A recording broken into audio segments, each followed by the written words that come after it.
eu sou a Daniela. Estamos de volta para mais um episódio do nosso Café de Quinta. Aproveite para se inscrever no canal, curtir e compartilhar. Hoje conosco um convidado mega especial, super especial, como nossos convidados sempre são, Micael Zamboni. Seja bem-vindo, Micael. Obrigado, Dani. Eu que agradeço a oportunidade de estar aqui conversando contigo e falando um pouquinho aí sobre vários assuntos, né? Além de finanças, desenvolvimento. Então, tenho certeza que o nosso papo vai ser muito produtivo aqui. Micael, me conta um pouco da tua história. Eu já conheço o Micael de longa data, mas conta pra gente como é que tu começou e como é que tu chegasse agora a planejador financeiro comportamental. Vamos lá. Bom, eu sou administrador de formação, né? Então fiz faculdade de administração e trabalhei no setor bancário. Então, inicialmente, trabalhei como terceirizado na Caixa Econômica Federal e trabalhei por 5 anos no Bradesco. Quando eu estava no Bradesco, eu tive contato com o desenvolvimento humano. E aí me encantei com aquele negócio de entender como as pessoas funcionam e decidi começar a empreender, fazer essa migração. Então, eu sempre tive o desejo também de empreender. E aquela foi uma oportunidade para empreender. Então, em 2016, eu tomei a decisão de sair do banco, pedir demissão e começar a empreender na área de desenvolvimento humano. Nesse tempo, foram 6 anos trabalhando única e exclusivamente com desenvolvimento humano, mais especificamente com gestão emocional. E nesse segmento foi onde eu comecei a empreender. Nessa transição, eu costumo dizer que eu tive o que eu chamo de sorte de principiante, né? Eu saí do banco, eu tinha uma renda X e 6 meses depois eu já tinha uma renda 3 vezes superior ao que eu tinha no banco. E aí, naquele momento, eu tive aquela sensação de tô rico, né? Ou seja, 3 vezes mais do que eu ganhava. Então, aquilo fez com que eu começasse a ver o empreendedorismo como... Eu falei, cara, como que eu não conhecia isso aqui antes, né? E foram assim por 2 anos. Até que, em 2018, eu comecei a entrar num problema financeiro, porque a minha renda caiu e os meus custos aumentaram, né? Eu sou natural de Foz do Iguaçu, me mudei para Curitiba para iniciar uma franquia desse negócio. E aí, ali, eu comecei a ter uma queda no meu faturamento, consequentemente na minha renda, e um aumento dos meus custos. Só que eu não quis muito olhar para isso, assim, sabe? Como é a maioria do início dos empreendedores. Dos empreendedores, né? Isso aí. Então é aquela coisa do tipo, não adianta ficar olhando para isso, a gente tem que olhar para venda e é só vender mais aqui que o negócio resolve. Resumo da história, né? Em 2020 veio a pandemia e eu, como a maioria dos pequenos empreendedores, sofri muito. A empresa era de treinamentos, então não tinha o que fazer. A gente parou, não podia dar treinamento presencial. A nossa empresa era uma empresa que tinha um único produto, que era entregue de uma única forma. Essa forma era presencial, a gente não tinha o que fazer. E aí, ali, eu tive que parar e olhar para a minha situação financeira. E eu nunca tinha parado para fazer conta. Tipo, quanto eu estou devendo, quanto eu estou rolando de dívida. E isso é algo muito comum de quem está empreendendo e de quem acredita no seu negócio, né? Então, assim... o otimismo, ele é inerente ao empreendedor. Se ele não for otimista, ele vai abandonar o negócio dele. Agora, quando você é otimista demais, você se torna positivista e muitas vezes negligente, né? E foi o que aconteceu comigo. Eu acabei me tornando negligente com isso. E aí eu vi que eu estava com mais de 200 mil reais de dívida. E foi desesperador, assim, porque alguém formado em administração, que veio da área financeira, tá com uma dívida de mais de 200 mil reais e não saber nem por onde começar, tipo... Como é que eu resolvo isso? Porque nem renda eu tinha. Porque Sim. eu não tinha o que fazer. Naquele momento, então... Tinha que se reinventar, né? Exatamente. Então, naquele momento, foi um momento de choque, assim. Eu falo de pontos de choque, né? Então, esse foi um ponto de choque muito grande na minha vida, que foi parar e me dar de cara com uma situação que eu nunca tinha vivido. Eu vim numa família onde, ter dívida é a morte, né? Então, assim, meus pais sempre disseram assim, fica sem comer, mas não tenha dívida, não deixe de pagar as pessoas. E aí, quando eu me vi numa dívida como essa, foi desesperador, o impacto emocional foi muito grande. E aí eu fui buscar entender o que estava acontecendo. Naquela época, eu ganhei um assessment, que é uma ferramenta para medir teste de personalidade, que era um pouco diferente do que eu trabalhava. E quando eu ganhei a devolutiva dessa pessoa, essa pessoa veio e me deu uma devolutiva, falou sobre o meu estilo de comportamento, meu estilo de personalidade. Naquele momento eu tive um insight. Eu falei, caramba, agora eu entendi por que eu entrei nesse processo de endividamento. E aí eu entendi, Dani, que finanças não tem a ver com o quanto eu tenho de conhecimento técnico. Tem a ver com a minha capacidade de administrar as minhas emoções e lidar com os meus comportamentos. Então foi o meu estilo de personalidade que me colocou naquela situação. E eu falei, cara, é ele que vai ter que me tirar daqui. Então, a partir daquele momento, eu comecei um movimento de fazer uma reestruturação financeira. E foram, então, 8 meses para regularizar as minhas dívidas e mais 6 meses para construir reserva financeira. E foi aí que eu decidi voltar a atuar novamente no mercado financeiro. Voltei para o mercado financeiro através de assessoria de investimentos. Então, fui atuar com assessoria de investimentos. E aí eu me perguntei assim, falei, tá, mas... E aí todo o conhecimento que eu adquiri trabalhando com comportamento humano, trabalhando com gestão emocional, o que eu faço com isso? Vou aproveitar como isso, né? E na minha cabeça era assim, como que eu comunico isso para as pessoas, né? Tipo, porque um cara que estava empreendendo na área de desenvolvimento humano decidiu agora ir para a área de finanças, o que a maioria das pessoas que me conheciam não sabiam que eu já tinha trabalhado no banco e não sabia a minha área de formação. E é interessante porque como são duas áreas que aparentemente são dispersas, né? Elas não são nada parecidas e as pessoas geralmente lidam com elas diferentemente ou divididamente. Eu vou tratar a minha personalidade ou eu vou tratar o meu financeiro separado. As pessoas não lidam com isso junto. Pra juntar isso, tu deve ter tido E foi esse o insight que eu tive. Porque, olha que loucura, né? A minha formação é administração, trabalhei na área financeira por muito tempo. Depois eu saí disso e trabalhei com gestão emocional, desenvolvimento, personalidade e tudo mais. Só que eu só fui olhar essas duas coisas juntas quando eu tive um problema. Quando eu tive um problema financeiro. E aí eu busquei compreender o que estava por detrás desse problema financeiro. E aí eu entendi que tinha a ver com as emoções, com os comportamentos e com o que eu tinha negligenciado. Não era a falta de conhecimento em relação a produtos financeiros, a como lidar com o dinheiro, a como fazer administração. De certa maneira, isso é muito simples, assim.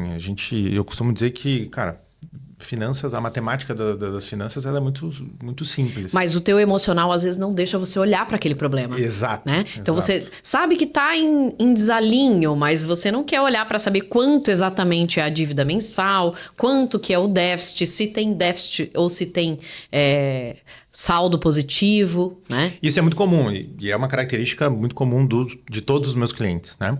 Então, naquele momento, eu tomei essa decisão e aí eu comecei a fazer essa reestruturação.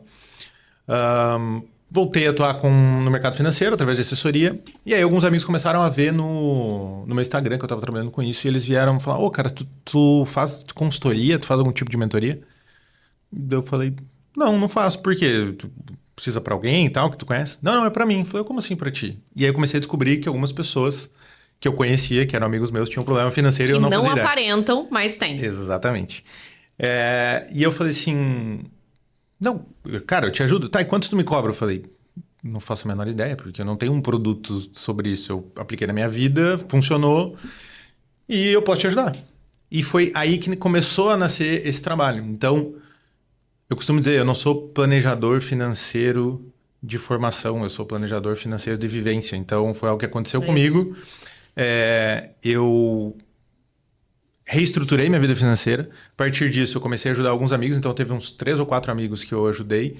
Gerou resultado com eles também. E aí, eles falaram, cara, isso pode virar um produto e tal. E daí nasceu, primeiro, o processo de mentoria financeira, baseado na personalidade. Então, a mentoria se chama Personalidade que Rende Juros. Então, a partir da personalidade, a gente começa a estruturar toda a questão financeira. E aí eu comecei a ir tendo alguns clientes. Inicialmente os clientes que já tinham sido meus clientes na parte de desenvolvimento humano. E depois outros clientes que acabaram vindo através deles, né?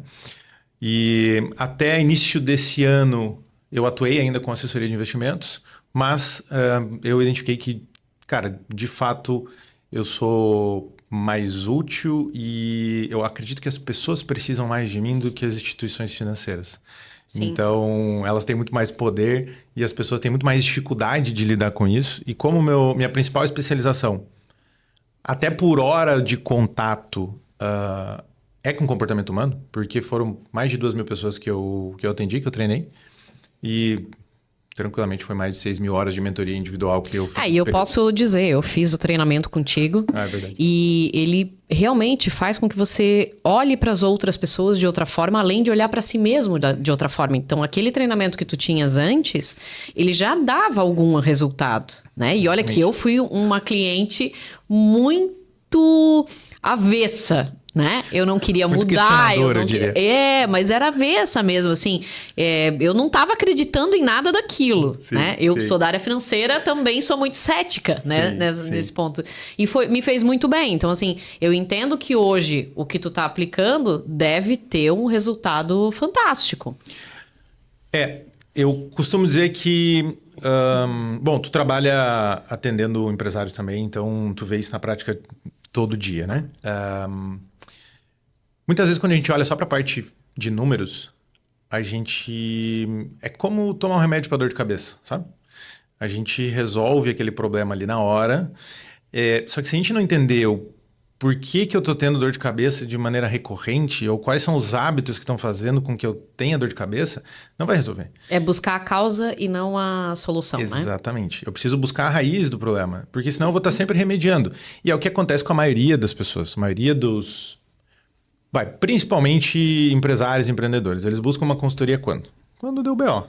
Entendeu? Sim. É como quando eles buscam a organização financeira também. Ou a consultoria, ou o BPO, ou algum profissional dessa área, um contador que é consultivo, né? Sempre quando a pessoa está já num nível de endividamento é que ela vai buscar uma solução. E é um pouco cultural, porque se a gente for olhar, para tudo é assim, né? A gente só procura um médico quando a gente está com problema. A gente só procura um nutricionista quando a gente percebe que a gente está fora do peso daquilo que a gente gostaria.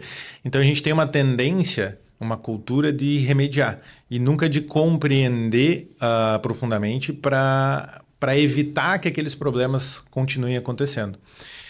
Então, por isso que um slogan que eu sempre digo, uma frase que eu sempre digo é: finanças são humanas e não exatas. Então, assim, a gente precisa olhar pelo fator humano. E grande parte dos planejadores que eu conheço e dos consultores vai olhar de maneira muito racional para os números. E quando a gente começa a estudar mais a fundo, inclusive as próprias finanças pessoais, a gente vai ver que de racional não tem nada, né?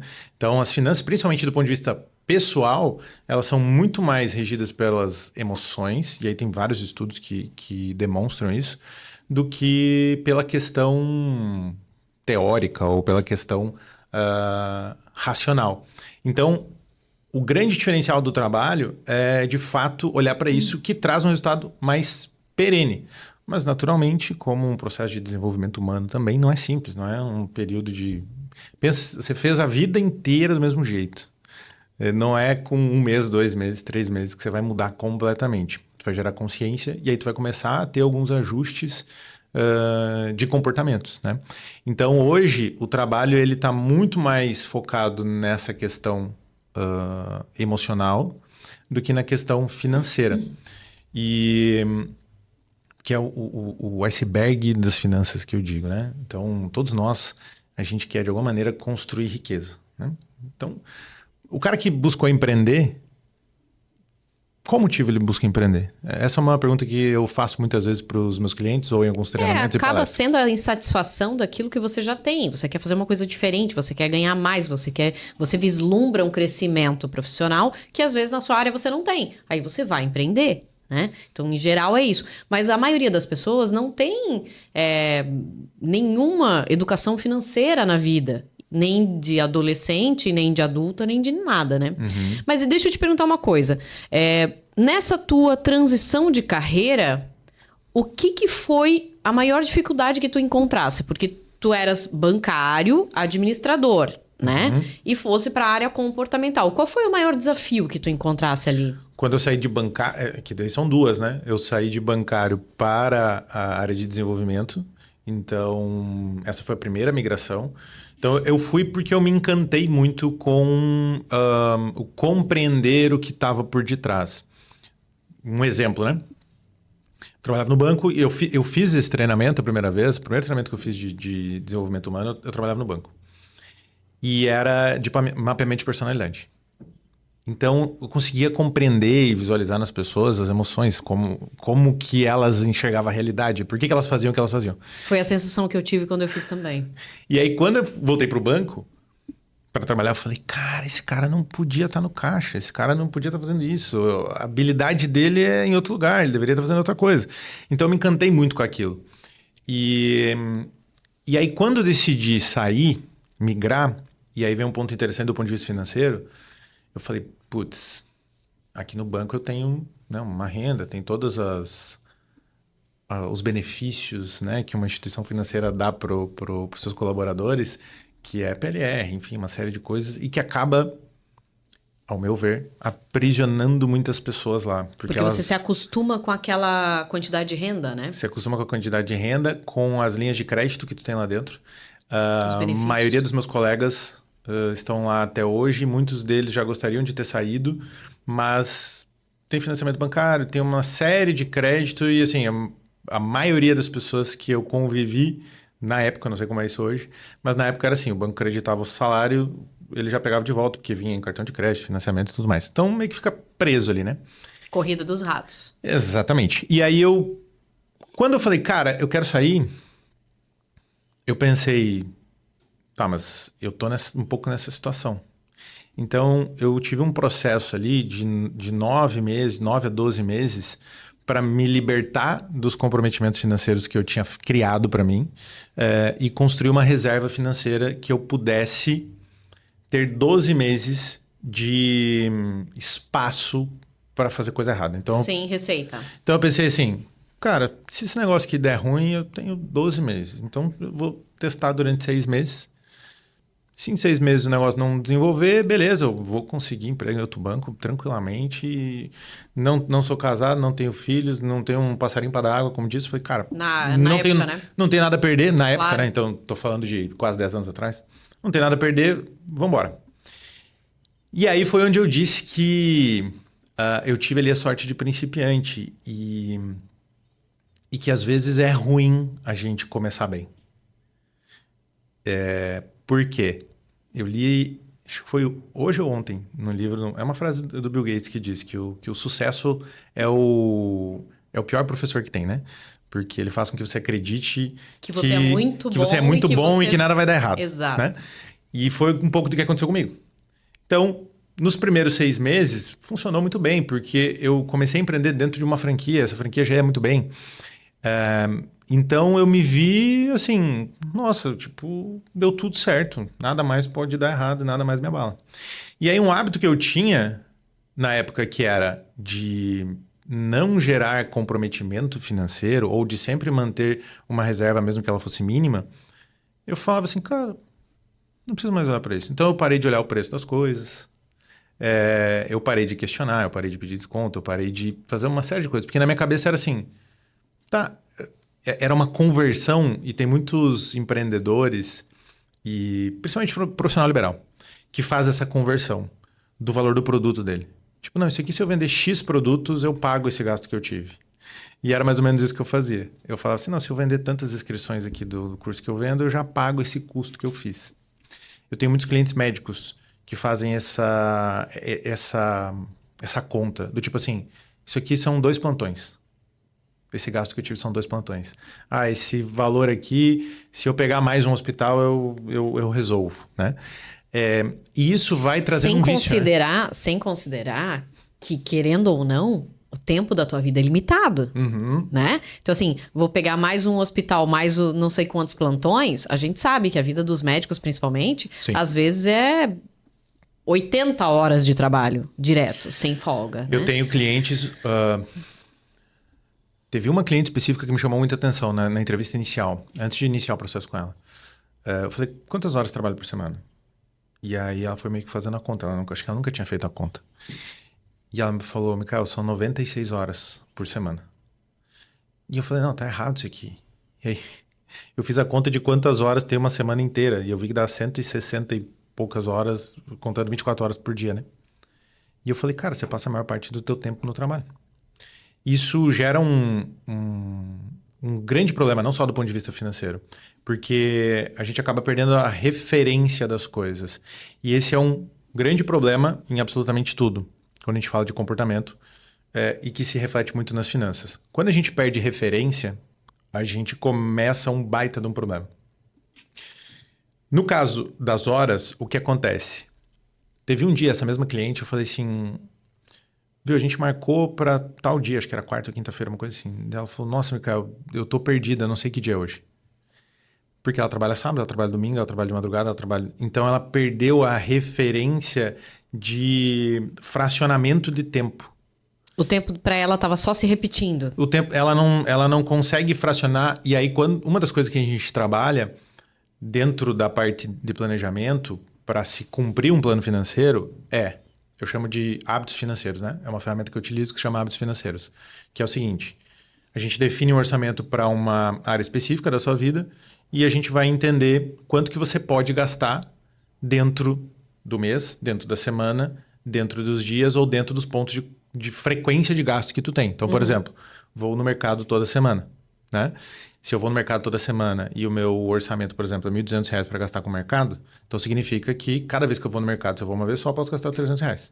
Ponto. A gente vai cumprir o planejamento. Que hoje é praticamente o pão e o leite, né? Mas enfim. Isso, exatamente. E é um dos pontos onde as pessoas mais, elas se recompensam ou elas se sabotam. Porque elas dizem assim, Mica, mas é mercado, né? Como é que você quer que eu economize com comida? Né? Não tenho como economizar com comida. E eu vou dizer que, eu não sei, pra mim, eu percebo que quanto mais cansada eu estiver, e quanto mais com alguma deficiência, ou fome, ou sono, eu não faço conta. É mais difícil, porque eu sou uma pessoa que vou ao mercado, quando eu chego no caixa, eu normalmente sei o quanto vai dar a minha compra. Isso desde sempre. É hábito mental calcular somas, né? Então, eu tenho esse hábito. Mas se eu tiver numa sexta-feira exausta, de uma semana longa, com evento, com atendimento, com o próprio trabalho do escritório, mais o filho, mais isso, mais aquilo, você vai botar no carrinho e você não vai fazer essa conta, né? E aí é onde sempre excede. Porque daí, eu tava com vontade de comer tal coisa. Aí é mais barato eu comprar aqui do que eu pedir em casa. E na realidade, às vezes, não é mais barato. Não. Às vezes, se você pedir só aquela porçãozinha no iFood, sai mais barato do que você comprar um salmão inteiro, né? Então, acaba...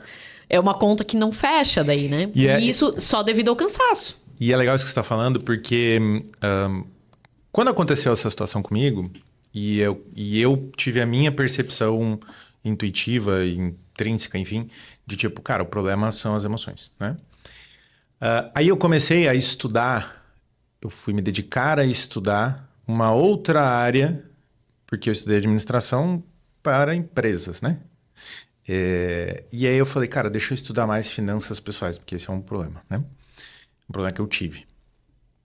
E aí fui para os livros clássicos, né? Pai Rico, Pai Pobre, O Homem Mais Rico da Babilônia. Inclusive, recomendo fortemente, principalmente para quem não gosta muito de ler, assim, e não gosta de algo muito, muito cansativo. É um livro fino, simples, que traz sobre metáforas e que vai ajudar muito na composição ou na formatação da tua mentalidade. E aí fui lendo, e aí eu cheguei num livro que é, assim, um dos melhores livros que a gente vai ler sobre finanças comportamentais, ao meu ver, que se chama Psicologia Financeira. Então, esse livro, já no início, ele traz uma coisa que... E aí eu fico muito empolgado, porque eu digo assim, caramba, aquilo que eu pensei faz sentido e tem evidências em relação a isso. O primeiro capítulo do livro, ele já diz o seguinte... O resultado financeiro, teu resultado financeiro ao longo do tempo, ele é muito mais impactado pela tua capacidade de gerenciar comportamentos do que da tua própria educação financeira. Ele utiliza esse termo. É mais importante você conseguir gerenciar comportamentos do que você ter educação financeira. E aí ele traz um comparativo para evidenciar isso, que é a história São dois personagens, um é Ronald e o outro é Richard, se eu não me engano, né? E aí o Ronald lá, ele era um senhorzinho que trabalhou de gari, que foi frentista a vida toda, de maneira muito simples, teve a sua casinha lá, enfim, morreu com 92 anos. Quando morreu com 92 anos, ele tinha um patrimônio de 8 milhões de dólares. E ninguém fazia a menor ideia disso. Mas esse cara, ele criou o hábito de administrar os comportamentos dele e de fazer aplicações de maneira consistente ao longo da vida dele. E ele não foi ele conseguiu não ser sequestrado pelas emoções e pela demanda do mundo, do tipo assim, as coisas que você tem que ter para mostrar para as pessoas, enfim. Tipo assim, ele conseguiu não crescer o olho, né? Tipo, eu tenho 1 milhão, agora eu posso torrar. Isso. Ele chegou nos 8 milhões porque ele não torrou o primeiro. Exatamente. Então ele manteve um comportamento e um hábito e ele conseguiu gerenciar as emoções. Inclusive, nesse mesmo livro tem um dos capítulos que ele diz o seguinte: depois de uma certa quantidade de dinheiro que você já tem, que você já acumulou, ou de receita, a única coisa que você precisa fazer é não ceder à vaidade, ao orgulho e ao seu ego. Se você não ceder ao ego, o sucesso ele é inevitável, porque você já alcançou um patamar. Você não precisa mais de educação financeira. Eu acho que esse é o ponto crucial, né? Uhum. E aí entra o seguinte, as pessoas dizem, tá, mas por que eu vou acumular 8 milhões para não aproveitar esses 8 milhões, né? Então, ele foi frentista, ele provavelmente poderia ter parado de ser frentista, né? Então, por que... Tudo bem que as pessoas, às vezes, que fazem um serviço simples, elas gostam daquilo, por incrível que pareça. Sim. Da normalidade, da rotina, de fazer aquilo que elas já sabem. Hoje, a gente vê muito um afã, uma vontade de que você obrigatoriamente, todos os dias, tem que ser melhor do que ontem. Então, isso também torna a nossa vida mentalmente muito cansativa, né? Sim. Esse é um ponto interessante que tu trouxe. Porque quando eu li, eu também pensei a mesma coisa, na primeira vez. Falei, tá, beleza, morreu com 8 milhões, mas não usou. E aí, o que adiantou ter 8 milhões de dólares, né? A nossa cabeça sempre pensa... E aí, a gente precisa entender os extremos, né? E aí, na sequência... ele traz a história do Richard, o cara que se formou em Harvard, que foi gestor financeiro de uma grande instituição, que eu não vou lembrar agora o nome. E esse cara, tipo, ele ficou muito rico, só que ele gastou todo o dinheiro dele e morreu pobre, deixou a família dele toda pobre. Então, a minha leitura é o seguinte: você precisa conseguir equilibrar as coisas ao ponto de você conseguir usufruir daquilo que você construiu, mas que você também consiga construir e que você não queime isso. E tudo isso está relacionado com emoções. Porque a gente tem emoções que são mais de extroversão, que nos fazem gastar, mas tem emoções que são de introversão e que são de escassez. E isso também, do ponto de vista relacional, às vezes ele pode se tornar um problema, né? E esse ponto que tu trouxe de estar cansado... Tem um outro livro que, assim, esse é um pouco mais... denso. Pesado, que se chama Rápido e Devagar, Duas Formas de Pensar. Então, esse cara ganhou... o Daniel Kahneman, ele ganhou o Prêmio Nobel de Economia por conta deste livro e dessa pesquisa.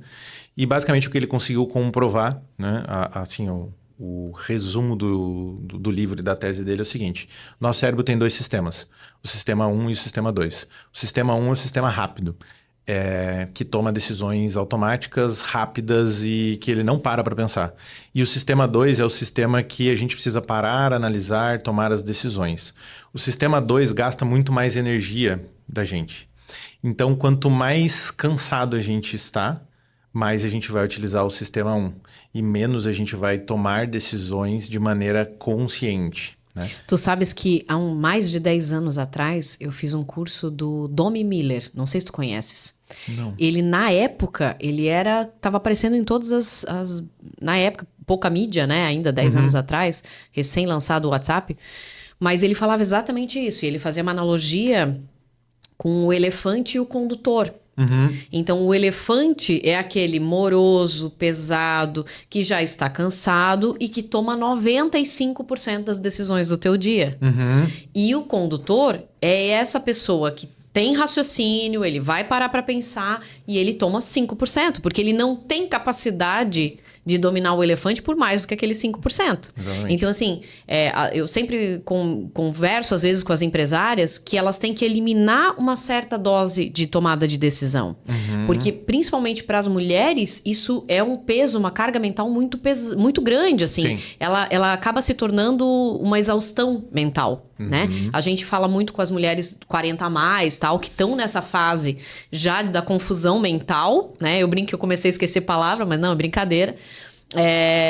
Mas assim, a tomada de decisões. Então assim, se você leva 15 minutos para decidir uma roupa, esses 15 minutos você já não vai tomar a mesma decisão em relação ao financeiro no final do dia.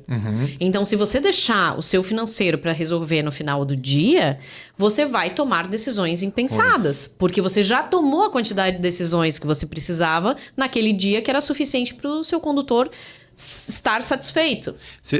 Tu já viu quantas decisões a gente toma por dia? Já viu pesquisa sobre isso? Já. É ensandecido. São 30 mil decisões que a gente toma todos os dias. Entre... Pentear o cabelo assim, o assado, esse brinco ou outro, a camisa ou outra. São 30 mil decisões. Aí você pensa se você fosse utilizar o teu sistema 2 para tudo isso. Ou seja, o teu sistema analítico. Cara, sim. Não dá? Você não ia conseguir viver. Não. Entendeu? A maior parte vai no piloto automático, que era o nome do livro do Domi Miller, né? Eu não sei se ainda tem para vender, enfim. Saia do piloto automático. E justamente esse era o ponto. Então, eu até brinco que às vezes o meu filho chega de noite e diz: mãe, eu preciso resolver. Eu disse: amanhã de manhã. Porque eu não consigo tomar mais nenhuma decisão hoje. Eu não consigo raciocinar. Se eu precisar tomar, vai ser ruim a decisão, né? Só que a maioria das pessoas não identifica isso. Não consegue perceber que elas já estão cansadas de pensar. Não é nem de fazer alguma coisa. E aí tem uma forma da gente resolver isso, que é a gente se antecipar. Eu sempre digo que quem se antecipa, governa. Então, quando você consegue se antecipar às situações que vão acontecer na sua vida, e não é só do ponto de vista financeiro, é de tudo. Porque você já tem mais ou menos uma ideia, uma noção do que vai acontecer na tua semana. São poucas as coisas que são realmente imprevistas. Isso. Só que a gente, às vezes, como nós estamos cansados, a gente não quer parar e pensar na semana para programar e para organizar ela. Chamado essa antecipação de planejamento. Isso. Né? Então, às vezes, desculpa te interromper, mas assim, eu tenho contato com alguns empresários que eu digo: olha, chega no domingo, respira, não faz nada, e aí de noite senta e planeja a tua semana. Ai, mas não dá tempo porque eu tenho que continuar trabalhando. Mas isso é perda de tempo, porque enquanto você continua trabalhando, você não poupa tempo de forma nenhuma. Exatamente. O planejamento, e é para tudo, né? Não é só para as finanças, mas é organizar a tua agenda. Porque se a tua agenda ela tá desorganizada, você vai ter que tomar mais decisões, você vai se colocar numa situação de pressão maior no teu dia a dia, e você vai ter que tomar decisões financeiras, porque a gente compra coisas todos os dias. Todos os dias. Então, assim, muitas vezes a gente acha que... Eu tenho muitos clientes que acham que o problema... tá em gastos que são grandes ou gastos que são... E na verdade não é. São nos pequenos gastos que a maioria deles não sabem. E esse é o primeiro choque que todos eles tomam. Quando eu inicio, eu faço um diagnóstico. E aí dentro desse diagnóstico eu faço um diagnóstico percebido. Então eu falo: cara, me fala quanto você acha que você ganha. Alguns dizem: cara, não faço a menor ideia quanto eu acho que ganha e quanto eu acho que gasta. Outros dizem: eu acho que eu gasto X. Falei: beleza, então agora vamos levantar realmente quanto você gasta. E eles ficam em choque, porque eles não faziam a menor ideia. Tipo, cara, eu não fazia a menor ideia de que eu gastava isso. Principalmente com aquelas despesas pequenas que tu passa no débito, na conta. O cartão até você vê, porque o montante vem em algum momento do mês o total. Mas ninguém analisa. Né? Não analisa os pormenores. Mas o cara sabe que ele gasta 10, ou gasta 20, ou gasta 50 no cartão. Né? Ele sabe quanto deu aquele cartão. Sim. Só que nas contas do débito do dia a dia, a pessoa não visualiza. E eu já fiz também alguns planejamentos, assim, poucos de pessoa física, que na conta do dia a dia chega a 15 mil de despesa. Sim. Entendeu? Então, assim, é um absurdo. É despesa pequena que você acha. Foi R$50, foi 200 aqui, foi 150 ali. Pô, isso é uma coisa que faz uma diferença total no final do mês. E é uma coisa que eu vou mostrando ali no início, porque eu falo: cara, beleza, R$50 não vai te deixar mais rico, né? Não, então tá, então beleza. Então vamos ver outra coisa aqui. E aí a gente vai conseguindo ajustar. Assim, de média, no mínimo, dos clientes que eu trabalho, que normalmente são clientes que são empreendedores ou são profissionais liberais, têm uma renda ali acima de 20 mil reais, no mínimo a gente consegue gerar uma economia de 3, 4 mil reais mês. 10, 20%. No mínimo. Eu digo assim, cara... Ligeiro. Se você tem uma renda que é superior a 20 mil reais e você não tem, sei lá, uma família de 5, 6 filhos, né? Eu te garanto com absoluta certeza que você consegue economizar 10%. Com absoluta certeza. Sim. Então, essa é uma das coisas que eu falo com tranquilidade antes de iniciar meu trabalho. Eu falo, cara, meu trabalho se paga em um mês. É bem isso. Mas calma, não tem de onde tirar. Eu digo, cara, tem de onde tirar. Tem. É que você nunca parou para fazer um diagnóstico. Como disse um outro convidado nosso, tu conhece o Gofegê, ele ainda falou, despesa é igual a unha, corta toda semana, porque senão, né? Exato, só que também é igual a unha porque chega uma hora que começa a sangrar. Então, tem alguns casos que a gente precisa entender o seguinte, cara, não dá realmente mais para cortar. Já deu, já foi no limite, né? E aqui voltamos para a questão emocional e comportamental. Uma pessoa que estudou 5, 6 anos para ser médico, um cara que decidiu empreender, que botou tudo, a vida dele toda ali, o que ele quer no mínimo de recompensa? Poder gastar na pessoa física. Poder ter um mínimo de conforto. Então, e aqui entra uma questão que nós precisamos entender e ser honestos com a gente mesmo. Porque quando as pessoas começam um trabalho de planejamento financeiro, de reestruturação financeira, elas dizem assim, não, eu vou cortar, eu vou parar, não vou mais gastar, né? É tipo a pessoa que está arrependida de que fez uma bobagem, né? Tipo o cara que bebe e aí diz que vai parar de beber, não vou mais pra festa. Dá 15 dias ele aguenta, depois já era. Exatamente. Cara, exato. E eu digo, não adianta você me dizer que você não vai gastar, você vai gastar. Você gastou sempre, olha aqui. Então, virou hábito já, né? É melhor a gente falar assim, o quanto isso tem valor para você. E essa é uma coisa que pouca gente para avaliar. Que é o seguinte, o quanto esse gasto é importante e tem valor para você. Porque tem gastos, Dani, que do ponto de vista financeiro, não faz sentido nenhum. Você vai olhar e vai falar assim, cara, não faz sentido você gastar com isso. Mas do ponto de vista emocional faz. Porque deixa essa pessoa mais feliz. Se ela é mais feliz, ela naturalmente é mais produtiva. Se ela é mais produtiva, ela consequentemente vai ganhar mais dinheiro, se ela tiver uma renda variável. E se ela ganhar mais dinheiro, ela não vai gerar um problema financeiro. O grande problema são os gastos por negligência e os gastos por desinteresse. Do tipo assim, cara, é assim mesmo, nem olho e as coisas estão todas... tá tudo caro mesmo... E aí a gente para de observar e para de fazer uma análise.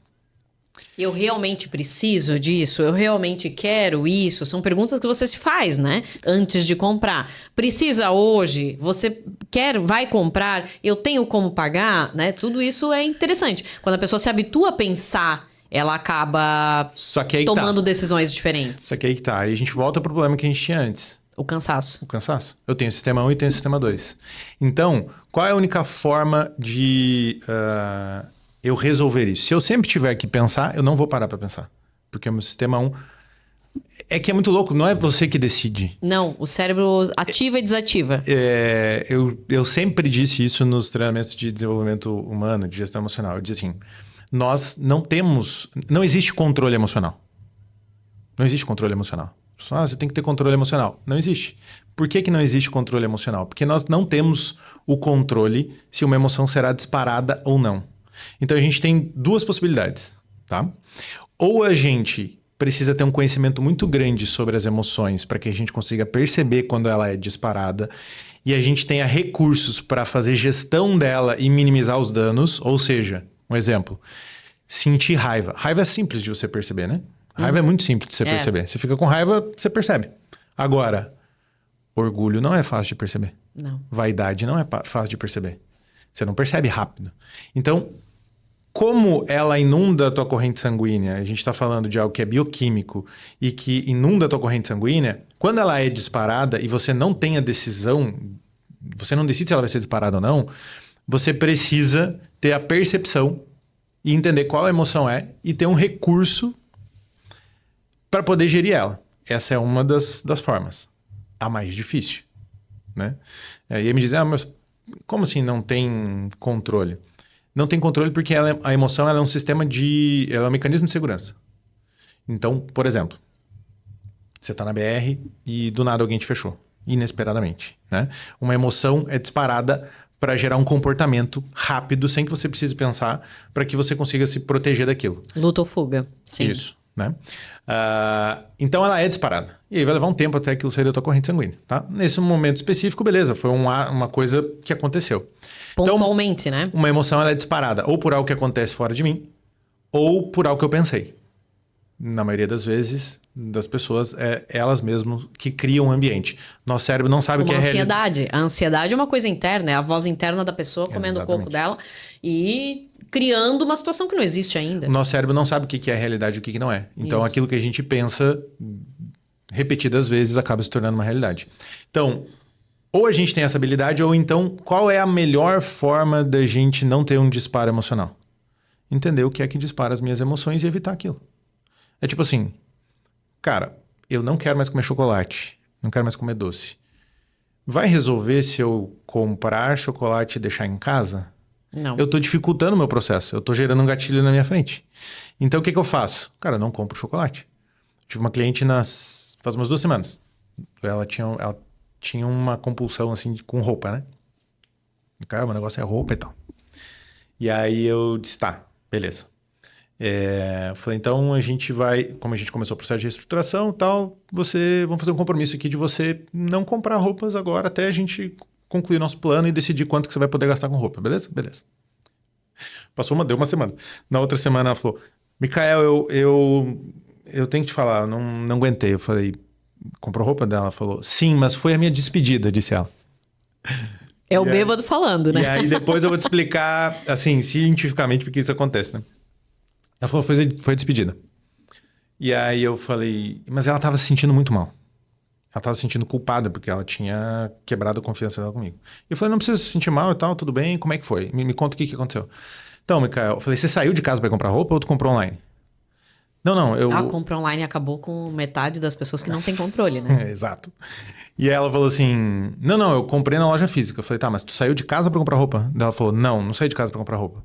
Eu falei, então o que aconteceu? Não, eu fui no médico. Tá, e aí? Na volta eu passei na frente de uma loja que eu gosto muito. Eu falei, e aí? Então, daí eu olhei os negócios, daí eu pensei, vou só entrar e vou só olhar. Vai vendo. Aí ela entrou, provou, ela falou, gostei, mas eu não queria levar. Eu queria, mas não queria. Ela falou, aí eu disse que eu não tava com o cartão, fui pra casa e falei pra moça, deixa reservado. Mas fui embora com a intenção de dizer pra ela que eu tinha desistido. Ela falou, Micael, eu dormi pensando naquele vestido e acordei, voltei lá e comprei. Olha que maluco isso. E eu fiquei ouvindo a história. Eu falei, tá bom. Então é o seguinte, nós vamos mudar a tua meta. A tua meta não é você não vai mais gastar. Por que você comprou? Porque eu gostei. Tá, mas e por que você gostou? Porque eu entrei na loja. Por que você entrou na loja? Porque eu passei na frente. Daí eu falei, e se você não tivesse passado na frente? Não teria visto, não teria entrado, não teria comprado. Então, ou seja, a tua meta é não passar na frente das lojas que você gosta. Eu tive uma outra cliente que falei, cara, o teu objetivo é tirar os gatilhos. Quais são os gatilhos? Cara, porque agora você tem Shopee, Shein, tudo no teu celular que fica mandando notificação. E aí tem os... Eu vou aprendendo, eu vou descobrindo, porque eu atendo muitos casais e muitas mulheres, né? E aí tem o grupinho dos achadinhos, né? Do grupo de WhatsApp, que compartilha as promoções que são imperdíveis. Eu falei, cara, não existe promoção imperdível que não vai se repetir. O meu filho sempre lembra da questão do Július, o pai do Cris da série. Ah, sim. Se não comprar nada, o desconto é maior. Se não comprar nada, o desconto é maior. Eu sou meio dessas, assim, eu sou meio, né? E olha que ainda assim a gente gasta, mas... E aí, o que a gente precisa entender? Que causa uma satisfação naquela compra, né? Causa uma dopamina que alguns têm com a cerveja, alguns têm com o chocolate, alguns têm com a compra. Isso você tem que entender em que pedaço você tá, né? Só que aí é o quê? É prazer seguido de dor. Por quê? Eu tenho prazer, comprei. Pode perguntar para todas essas pessoas. Eu pergunto ao meu cliente, tá, e como você tá se sentindo agora? Putz, eu me sentindo muito mal, não deveria ter comprado, porque, caramba, eu ganho 30 mil reais por mês, 50 mil reais por mês, eu não tenho uma reserva. É o típico... Meus filhos estão crescendo e eu não tô... E o que vai ser deles? Então, assim, é o típico viciado, do vício. Só que a gente é viciado, não é na compra, e esse é o ponto. É no gastar, né? Não é no gastar. A gente é viciado na emoção que aquele gasto ele gera. Causa. Ou ele vem como uma fuga, por exemplo. Hoje falei com uma pessoa e tal, ele falou, eu vi que você... olhei teu Instagram, vi que você trabalha com planejamento financeiro e tal. Daí ele começou a me falar, ele falou assim, cara, eu vi que esse mês eu tô gastando muito com comida. Eu falei, por quê? Ele falou, cara, eu trabalho até às 8 e pouco, chego em casa às 9 horas, minha esposa também. E aí a gente olha e pensa assim, não, vamos pedir alguma coisa pra gente comer. Então... falta do planejamento de ter alguma coisa pronta. Falta do planejamento, de organizar a semana, de dedicar um tempo. Então, tudo isso faz com que a gente gere um problema financeiro. E aí, o que acontece? Quando a gente está numa situação de pressão, por exemplo, dia a dia a gente tem ali a nossa correria, a nossa pressão. Se eu contar com a minha capacidade de fazer análise para tomar decisão, cara, eu tô ferrado. E aí, o que explica isso? Tem uma teoria do cérebro trino, que é do Paul MacLean, da década de 60, se eu não me engano, que divide o cérebro em 3 partes. Então, tem o cérebro reptiliano, o límbico e o neocórtex. Muito utilizado no marketing. Inclusive, eu digo que a gente precisa usar os mesmos mecanismos que o marketing utiliza para fazer a gente comprar, porque são gatilhos de venda, gatilhos de compra, para a gente entender e se proteger disso, né? O nosso cérebro reptiliano, ele é responsável por todo o funcionamento automático do nosso corpo. Então, respirar, se movimentar, enfim. Toda a parte mecânica vem do nosso cérebro reptiliano. O nosso cérebro límbico, ele processa todas as nossas emoções. E aqui vem um outro ponto. As nossas experiências emocionais. E aí a gente acha que... Um parênteses aqui. A gente acha que o problema emocional, ele é agora o pontual. Só que esse sistema límbico, ele registrou todas as nossas experiências da nossa vida desde que a gente é criança. É como se fosse a nossa IA treinada para responder do jeito que a gente sempre fez. É muito louco, porque quando você lê sobre isso e você entende como a IA funciona, você vai ver que a forma como replicar a IA ela é muito parecida. E eu vou explicar por quê. Então, essa parte do nosso cérebro é a parte que faz o registro das experiências emocionais. Então, é ali que registra as nossas experiências. E aí a gente tem o neocórtex, né?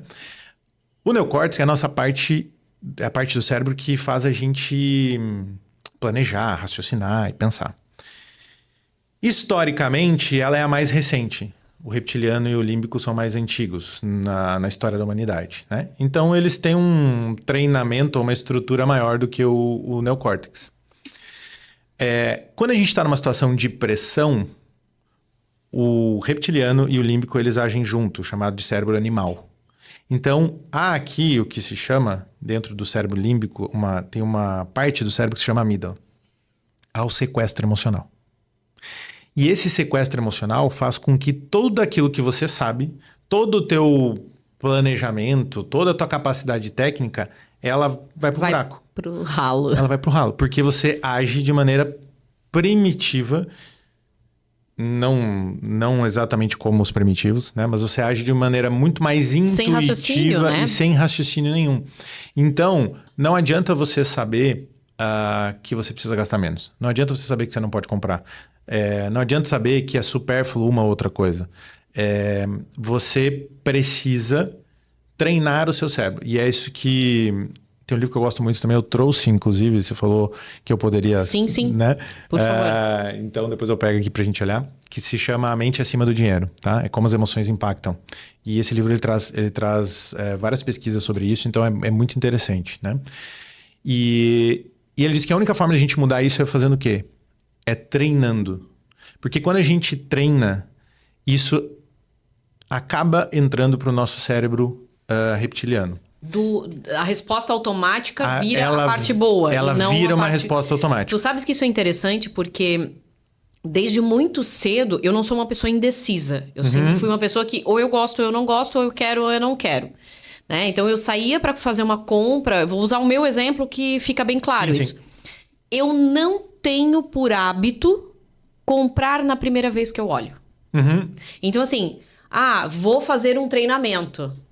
O cara vai fazer 3 reuniões até ele me convencer. Sim. E eu vou dormir com a ideia, e eu vou calcular o negócio. Então, assim, eu tenho por hábito de que a minha resposta de compra é não. Então, eu sou um desafio para vendedor. Porque eu não sou uma pessoa que compra por impulso. Sim. Né? A mesma coisa com o sapato, a mesma coisa com o mercado.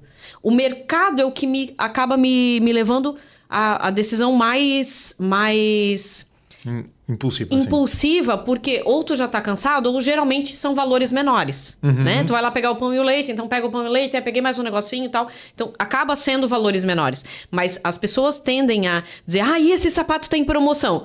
Se for pra eu comprar, ele vai estar em promoção amanhã ainda e eu vou voltar. Então, o meu sistema, quando eu estou cansada, tirando o supermercado... Todo o resto é não vou comprar. Não, eu não vou fazer isso agora. Não, então a minha primeira resposta é não. E aí algumas pessoas dizem, Dani, a tua resposta sempre é não. Eu disse, não, é o hábito, né? Virou hábito, mas é. Então, as pessoas que tendem a comprar por impulso, elas estão treinadas para fazer isso quando estão cansadas. É mais ou menos isso? Elas são treinadas por experiência... Não necessariamente treinadas, mas elas estão acostumadas pelo histórico delas de vida. Isso, aquele treino de que tu faz sempre a mesma coisa. Isso é um treino. É um treino não intencional, involuntário, exatamente. Isso. Mas é o que acaba acontecendo. Isso. E aí qual é a única forma? A única forma é a gente treinar, que é mais ou menos isso que você está falando. Essa é uma técnica, então, tipo assim, sempre que eu estiver diante de uma compra, qual é o passo a passo que eu vou fazer? Se isso vira um processo padrão e automático, isso te blinda. Só que para cada pessoa é de um jeito diferente. Esse livro traz algumas evidências que eu achei muito interessante, porque ele entrevista pessoas que trabalham no exército, no corpo de bombeiros, atletas, e aí eles perguntam, cara, aconteceu tal coisa ali, uma emergência, e como que você conseguiu pensar? Ela falou, eu não pensei, eu tô treinada para fazer isso. Eu já sei. Então, por exemplo, policiais treinam infinitas vezes para poder atirar, sei lá, correndo, né? A gente vê o pessoal que treina, né, do exército para combater em guerra. Ele é treinado para continuar na guerra com um monte de estouro, o bicho pegando, entendeu? O treino é você fazer repetidas vezes a mesma coisa até aquilo se tornar natural. E aí é onde a gente para de depender voltando, a gente para de depender do sistema 2, que é o sistema analítico e tal e tudo mais, e a gente começa a tornar o sistema 1, que é o sistema automático, um sistema mais saudável para as nossas finanças. Só que aí vem um outro ponto. Cada pessoa funciona de um jeito diferente. E essa é uma outra coisa que o livro Psicologia Financeira é sensacional, ele é muito bom de ler. Tá na minha cabeceira isso. E ele, no segundo capítulo, ele diz assim, ninguém é maluco, né? O título é Ninguém é Maluco. E ele diz que ninguém é maluco por quê? Porque a gente não toma decisões, a decisão que às vezes você toma, eu vou pensar, cara, a Dani é maluca. Só que pra você, não é maluquice. Aquilo faz total sentido. Porque faz total sentido pra você, baseado na tua experiência de vida. Inclusive, tem uma pesquisa que mostra que a tomada de decisão das pessoas, de investimento inclusive, ela é baseada na experiência que as pessoas tiveram ao longo da vida delas, principalmente no início da fase adulta, na adolescência, início da fase adulta, em relação ao dinheiro. Então, a experiência que elas tiveram, o momento econômico, o que elas ouviram das pessoas, isso tudo vai determinar se elas, como elas vão tomar a decisão financeira delas. Então, uma das atividades que eu faço com os meus clientes é o seguinte, por exemplo, qual que é a primeira lembrança que você tem sobre dinheiro? A primeira que tiver na cabeça. Tu lembra? Eu lembro, perfeitamente. Meu primeiro salário eu saí e fui na Renner. E gastei. Não é o meu hábito, mas naquela foi a primeira vez que eu tinha dinheiro. Então, eu trabalhei, meu primeiro salário, eu precisava de roupa, eu fui lá e comprei roupa. O salário inteiro, não sobrou R$1. Como você se sentiu? Péssima, né? Porque não era isso que eu queria fazer. Tá vendo? Não era isso. É a mesma coisa que você repete agora. Ideia. É claro que isso foi com 17 anos, sim, né? Então, foi o primeiro salário que tu disse, tá, agora o próximo eu não posso fazer isso. Então, pro próximo, eu tenho que ter uma estrutura diferente. Tudo bem, as roupas que eu comprei naquele momento, eu usei pelo ano seguinte no trabalho, funcionou, porque era necessário. Mas não é uma coisa que eu precisava ter feito daquela forma. A gente poderia ter... E aí é conhecimento. Com 17 anos, se você não foi instruído a isso, você não sabe. Exatamente. E aí o que vai mandar é o ambiente onde você está, o que você ouviu das pessoas que estavam ao seu redor, e como que você percebe isso. E aí no próprio livro ele traz um exemplo sobre as pessoas que cresceram, isso nos Estados Unidos, as pessoas que cresceram na época em que a Bolsa dos Estados Unidos, as pessoas só perderam dinheiro, que foi na década de 50, 60, né? Versus as pessoas que cresceram na década de 80 e 90, onde a Bolsa dos Estados Unidos ela subiu. Então, para as pessoas da década de 50 e 60, não valia investir na Bolsa era cassino e perder de queimar dinheiro. Se você perguntasse para qualquer uma delas. Agora, se você perguntar para as pessoas da década de 80, 90, elas vão falar, cara, isso aqui é uma mina de dinheiro. Então, a forma como a gente toma decisão em relação aos gastos e aos investimentos, elas estão muito relacionadas ao nosso histórico de vida que está registrado no nosso sistema límbico. Eu ia te perguntar aqui a posição que a tua família ocupa em relação ao seu trabalho. Mas, na realidade, eu acho que agora a melhor pergunta seria, nessa questão da educação financeira comportamental... Que papel tem a família da pessoa em relação a esse comportamento? Total. E a forma como vai reagir, e isso é muito louco, porque aí a gente entra na individualidade do ser.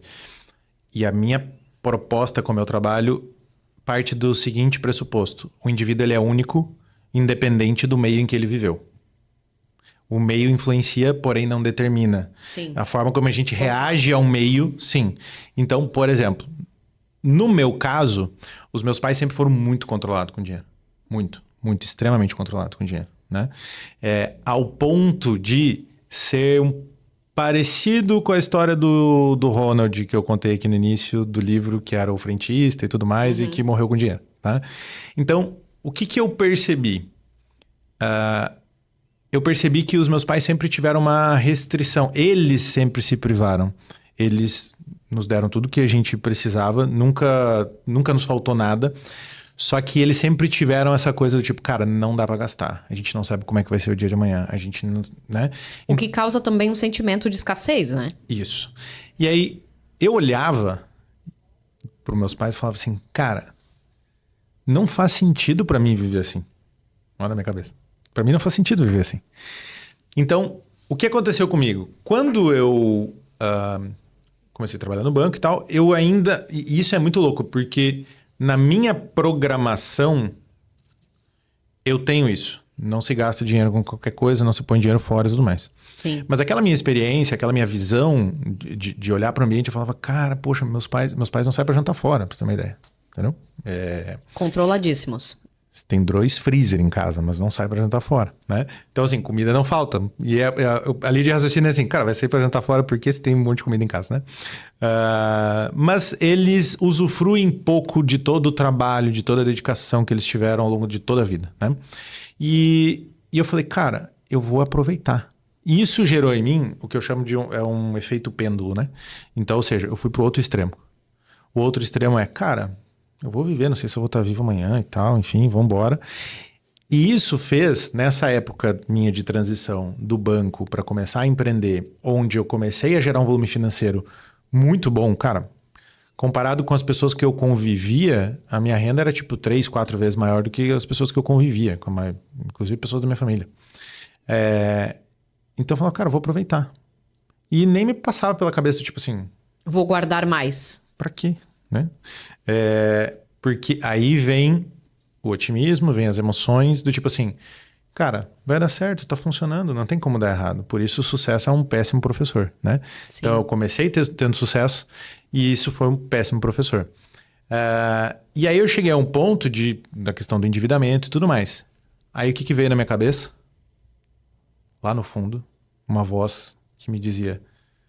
escutava seu pai, por que não escutou seu pai e sua mãe? Eles que estavam certo. Aí eu volto pro outro movimento do pêndulo, né? Não gasta nada. Aí eu não gasto nada. Aí fica depressivo porque não tem nenhuma comidinha pra... Aí nem um chocolatinho que tu não foi no mercado. Exato. Durante um tempo, inclusive, aconteceu quando eu mudei pra cá, Cara, teve um tempo que eu comia nuggets, nem era nuggets, porque nuggets é caro, era tequitos. Sim. E mundo passou por essa fase. E miojo, entendeu? Assim, então era aquilo lá. Miojo, sopa quinoa. Mortadela e tal, enfim, né? Época de faculdade sempre foi assim. Então eu passei por isso e aí depois eu falei, meio que essa minha experiência que foi muito dolorosa, eu falei, cara, não posso gastar com nada agora. Então, e o pai rico, pai pobre, falou, o negócio é comprar ativo, vamos comprar ativo, não vamos gastar com mais nada. Só que aí você começa a entrar numa energia de escassez. E quando a gente entra numa energia de escassez, o que acontece? Você começa a prejudicar um dos 3 pilares das finanças.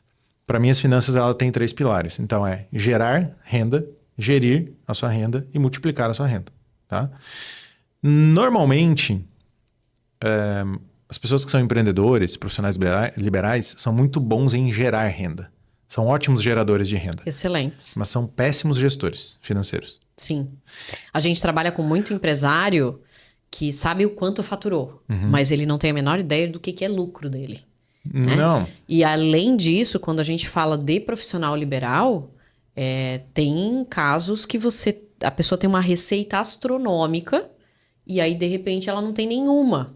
Então, isso também causa um problema, porque as despesas, quando você assume, são fixas. Exatamente. Exatamente. Então, essa falta de capacidade de fazer gestão, e quem é profissional liberal tem o que eu digo, renda 100% variável, tudo é variável. Então, ela vive uma vida que é 100% variável, porque ela pode ter cliente, ela não pode ter cliente, Exato. ela pode ter entrada financeira. Nunca sabe quantos clientes vai ter no mês seguinte. Começa o mês no negativo. Começa o mês sem passado, né? É tipo o vendedor. Vendedor não tem passado. Isso. Tipo, fechou o mês, beleza. Esquece, meu amigo. Começa do zero de novo. Então, isso é extremamente desgastante. Inclusive, eu tenho feito muitas pesquisas em relação a como a situação financeira impacta os colaboradores, né? Para fazer trabalho dentro das empresas. Nossa, isso é um ponto desgastante. Eu já peguei uma empresa que um dos colaboradores chegou pra mim e disse: ai, que bom que tu estás aí organizando, porque a gente achava que ia quebrar.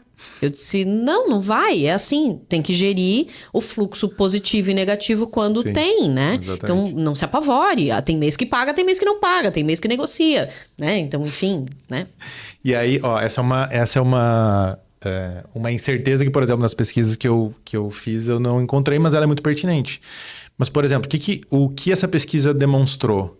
Que profissionais que têm renda variável, por exemplo, área de vendas principalmente, corretores, enfim, e aí a gente estende... Médico, advogado, arquiteto, e aí a gente estende para quem é profissional liberal, que são todas essas classes. A renda é um fator estressor para ele. Por quê? Porque ela é variável. Ele nunca sabe se ele vai ter ou se ele não vai ter. Os médicos ainda têm uma certa previsibilidade porque eles têm contratos com alguns hospitais e tudo mais. Mas, por exemplo, dentista, advogado, arquiteto, não existe. O vendedor, então, piorou. Porque o vendedor, ele ainda depende do mercado que ele está inserido, da economia. Do tipo de produto que ele está lidando. Do tipo de produto que ele está... Então, assim... não está sobre o nosso controle... E essa é uma coisa que eu falo que algumas pessoas discordam, né? Não está 100% sob o nosso controle a nossa capacidade de gerar renda.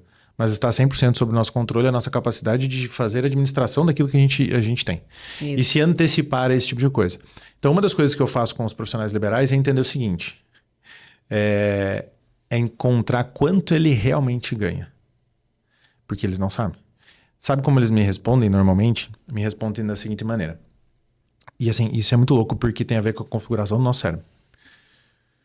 Eu lembro de uma cliente que eu perguntei assim, eu falei, beleza, quanto você ganha por mês? Só pra gente entender aqui, pra gente fazer o nosso diagnóstico. Porque eu ganho 30 mil. Eu falei, tá bom, legal, boa, uma ótima renda e tal. A gente fez as percepções ali dos gastos e tal, e eu falei, beleza, agora vamos levantar de fato quanto é a tua renda. Faz o seguinte pra mim, levanta teus extratos ali dos últimos 12 meses pra gente encontrar a média. E na média deu 18. Por que ela disse 30? Ela disse 30 porque teve 2 ou 3 meses que ela ganhou 30. Só que teve meses que ela ganhou 5. E é ali onde gera o que a gente chama de desencaixe financeiro dentro do fluxo de caixa pessoal, né? Então, esse segundo pilar de gestão financeira, se ela não é bem feita, ela compromete o terceiro pilar, que é a multiplicação financeira. Então, o que eu entendi? Muitas pessoas às vezes querem já aprender a investir e entender sobre os produtos de investimento, como faz a Bolsa de Valores, só que elas não conseguiram ainda fazer uma boa gestão para fazer sobrar, para daí ela entender aonde que ela vai colocar o dinheiro. Eu costumo dizer que é assim, não aprendeu a caminhar ainda e já quer correr, entendeu? Já quer começar correndo. Não, cara, vamos caminhar aqui, né, primeiro. Então, esse segundo pilar, ele é muito importante, porque sem esse segundo pilar, as outras coisas elas não acontecem. E se a gente fica só gerando renda, mas também não sobra, a gente não constrói riqueza. E aí me vem na cabeça agora um cliente que me falou assim, Mikael, eu ganho 25 mil reais por mês e a minha sensação é que eu ganho um salário mínimo. Porque não sobra um real. Porque, cara, eu tô sempre no vermelho. Então, quando a gente entra muito numa energia de escassez, que foi aqui que eu comecei a história, né? Quando a gente entra muito na energia de escassez, a gente compromete a nossa capacidade de gerar renda. Então, por isso, esse equilíbrio, ele é importante. Para que a gente consiga fazer uma boa gestão e continue aumentando a nossa capacidade de gerar renda. Uma das coisas que eu faço com esses clientes, que são meus principais clientes, tem esse perfil mais expansivo. E aí, trazendo para uma análise... Expansivo, entenda-se gastador, é isso? Não. Também, mas assim, expansivo entende-se, por exemplo... Para quem entende um pouco sobre mapeamento comportamental, por exemplo, o DISC, né? O DISC é bem conhecido, a maioria das empresas utiliza para recrutamento, seleção. Então, normalmente são pessoas dominantes e influentes, a maioria dos meus clientes, tá? Da mesma forma que são impulsivos para gastar, né? Eles têm uma alta capacidade de gerar renda e geram renda muito rápido. Principalmente quem é dominante. Assim, ó, se ele tem um problema para resolver, ele vai resolver esse problema rápido. Precisas ganhar tanto. Ele dá um jeito de achar um contrato naquele valor. É tipo assim, cara, você precisa aumentar 50 mil agora nos próximos 60 dias. Eu já tive vários clientes assim. Cara, o cara se vira, eu não sei de onde ele tira, ele fala assim, cara, beleza, consegui, fechei um contrato, não sei o que, 50 mil aqui, ó, fechou, Mikael.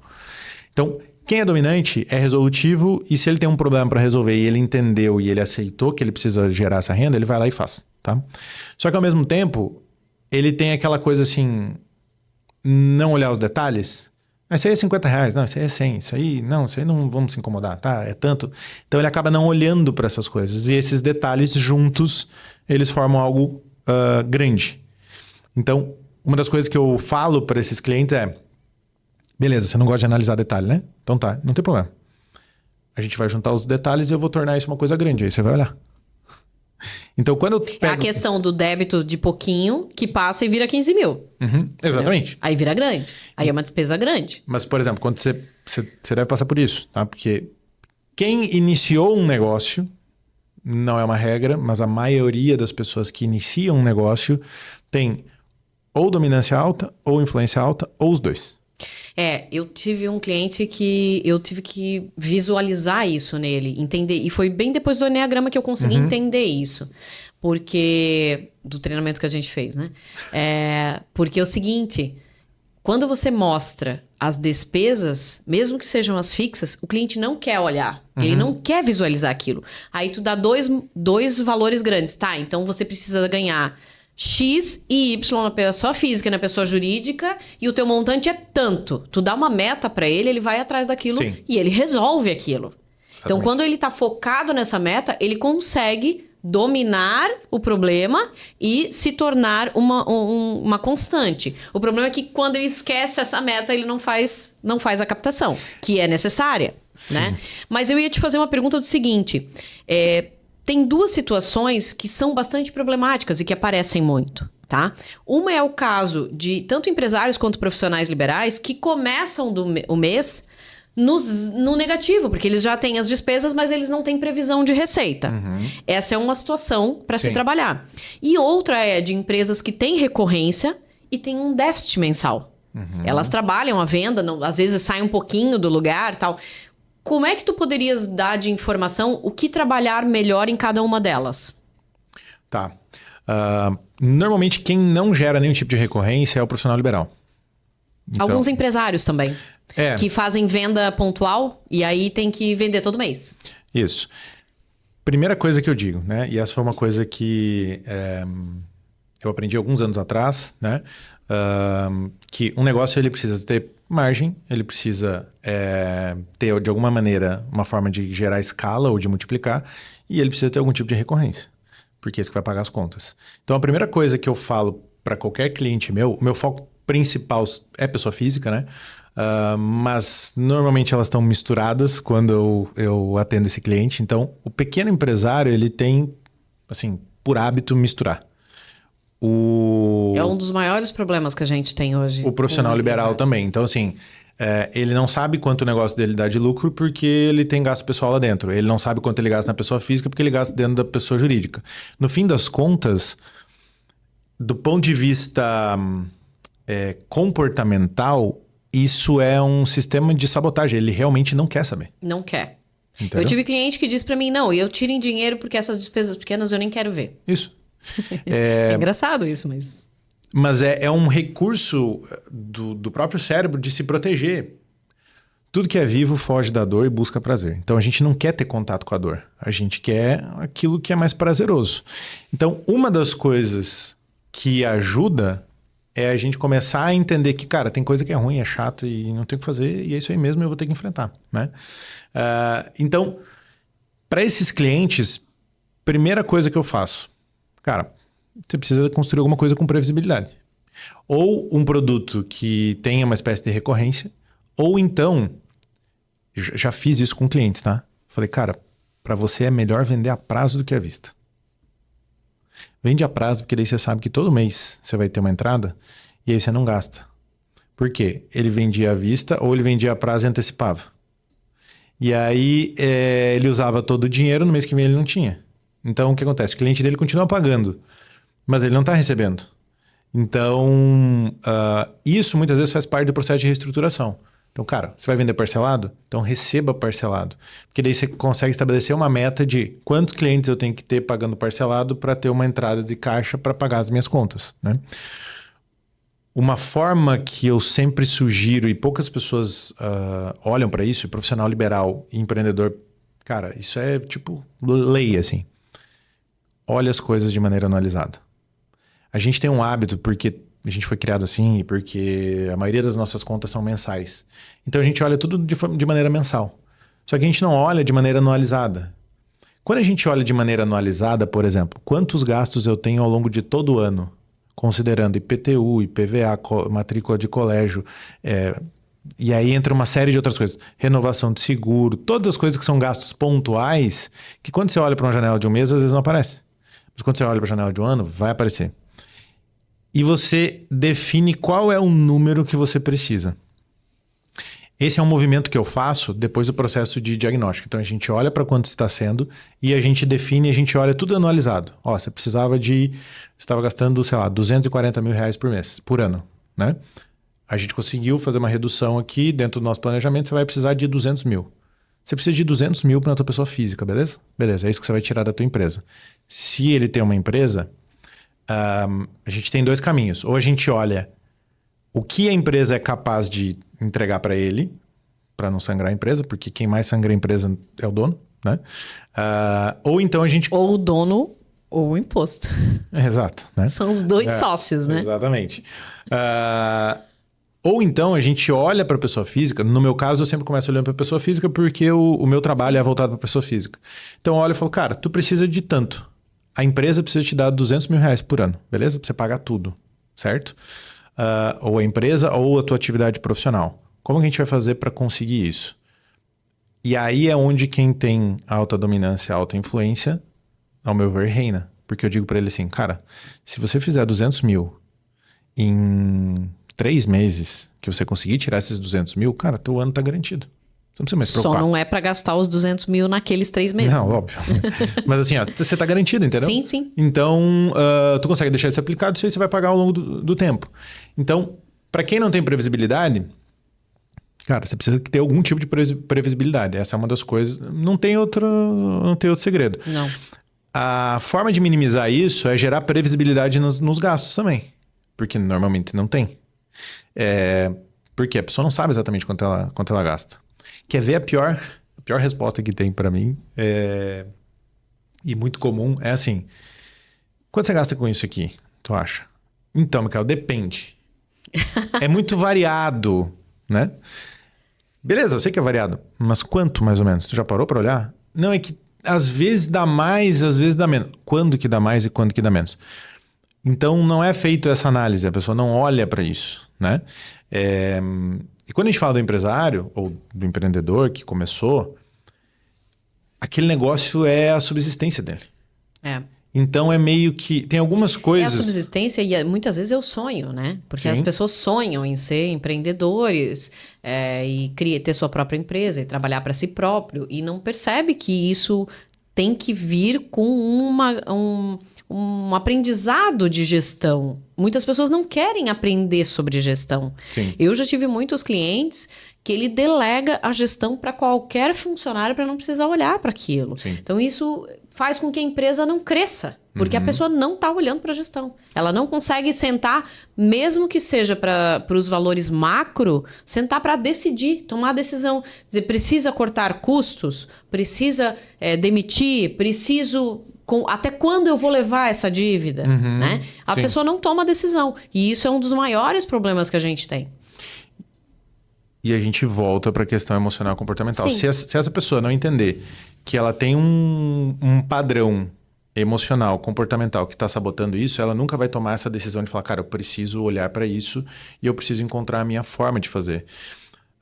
Uma das coisas que eu tenho uma divergência de outras formas de olhar para as finanças é que...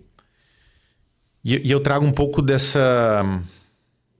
trago um pouco de alívio para as pessoas, porque elas pensam que elas vão ter que ser extremamente metódicas e detalhistas e anotar todos os gastos. Anotar os cafezinhos. Isso aí... não adianta, porque esse tipo de pessoa não vai fazer isso. A gente já que trabalha com isso, já nem tem vontade de anotar cada cafezinho que tu toma na rua em reunião. E então é o que você muita tem gente que designar um valor para aquilo, Isso, né? Exatamente. Então a gente tem que tornar mais simples. Isso eu imagino que na empresa, para quem faz a gestão, óbvio que dentro de uma empresa a gente vai ter a parte operacional das finanças, né? Onde a gente diz aí conta pagar, conta receber, que a gente vai ter que olhar detalhe, não dá para... E precisa de alguém que seja detalhista em relação a isso. Mas quem faz a gestão e quem faz a análise, às vezes ele não precisa olhar os detalhes de fato, todos os mínimos detalhes. Ele precisa olhar as coisas que são importantes. O macro. Mas ele precisa olhar, né? Isso. Então, uma das coisas que eu faço com os meus clientes é falar, cara, isso aqui pode ser mais simples, ele pode ser mais leve. Então... Ao invés de eu tentar mudar totalmente a pessoa para fazer ela caber num formato de fazer gestão financeira, a forma como eu trabalho é diferente. Ela faz o quê? Ela ajusta a forma de gerir as finanças ao estilo comportamental da pessoa, para que ela consiga utilizar aquilo que ela tem de melhor, os principais recursos dela, eu consiga liberar ela para que ela consiga ser mais produtiva, gerar mais recurso, mas que esse comportamento dela não atrapalhe a vida financeira. Tem uma pesquisa de um cara chamado Jane Iblick, e essa pesquisa resultou num livro chamado What Your Genius, que é Qual é a Sua Genialidade, né? Esse cara tem uma empresa que fornece os testes, os assessments, que eu utilizo hoje dentro dos processos de consultoria. E nessa pesquisa, que foi uma pesquisa com 197 mil pessoas em 23 países diferentes e durou 7 anos. E ela buscava identificar o que é que as pessoas de altíssimo desempenho elas tinham em comum. Era uma pesquisa que não tinha nada a ver com finanças, né? Então ele queria entender, cara, o que as pessoas que são muito boas, que são destaque nas suas profissões, elas têm em comum? Todas são disciplinadas? Todas são comunicativas? Todas são organizadas? Todas são... E ele identificou que não existe uma característica comum. A única coisa que existe em comum entre essas pessoas são 2 habilidades que essas pessoas desenvolveram. A primeira é a autoconsciência. Essas pessoas tinham clareza do que elas eram boas e do que elas não eram boas. Elas tinham clareza dos seus talentos e dos seus não talentos. E a segunda habilidade, que na minha opinião é a mais importante e que ele evidencia como a mais importante também, é a autenticidade. E a autenticidade é eu não querer ser diferente de quem eu sou. Quando a gente olha para os processos de desenvolvimento, na sua maioria, vai apontar os seus erros para tentar te consertar. Então, ou seja, Dani, você é muito metódica, você precisa ser mais assim. Ou você é muito impulsivo, você precisa deixar de ser impulsivo, você precisa ser mais metódico, né? Isso faz com que a gente direcione a nossa energia para o que a gente não é bom. Essas pessoas, que ele chama de desempenho genial, que tem um desempenho genial, o que elas fizeram? Elas focaram a maior parte do tempo delas naquilo que elas eram boas. Em potencializar aquilo que elas eram boas. E uma parte pequena do tempo, elas focavam em resolver aquelas coisas que poderiam atrapalhar elas de botar em prática aquilo que elas eram boas.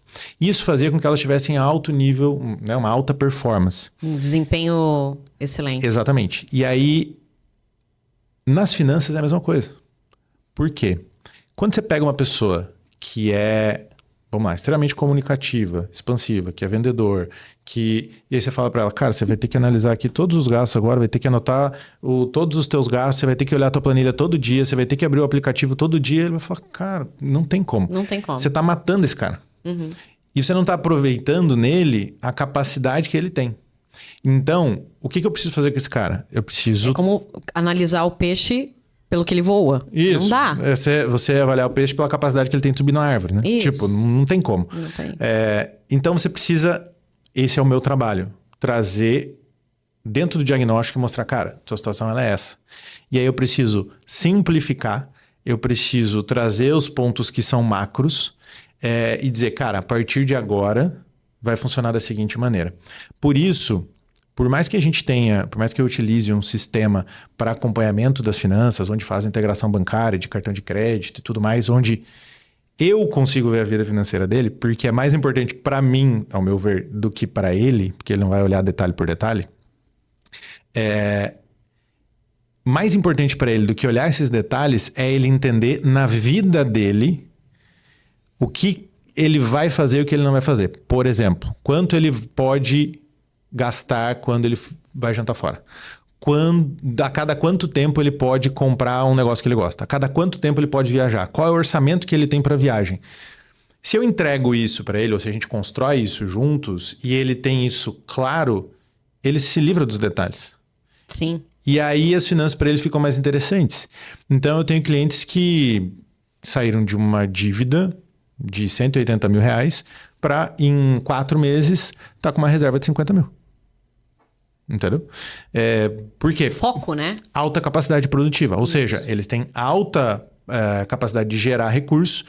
A gente só precisava alinhar aqui a gestão e aí então a gente trazer uma direção para os investimentos. E aí o que eu entendi quando se trata de investimentos?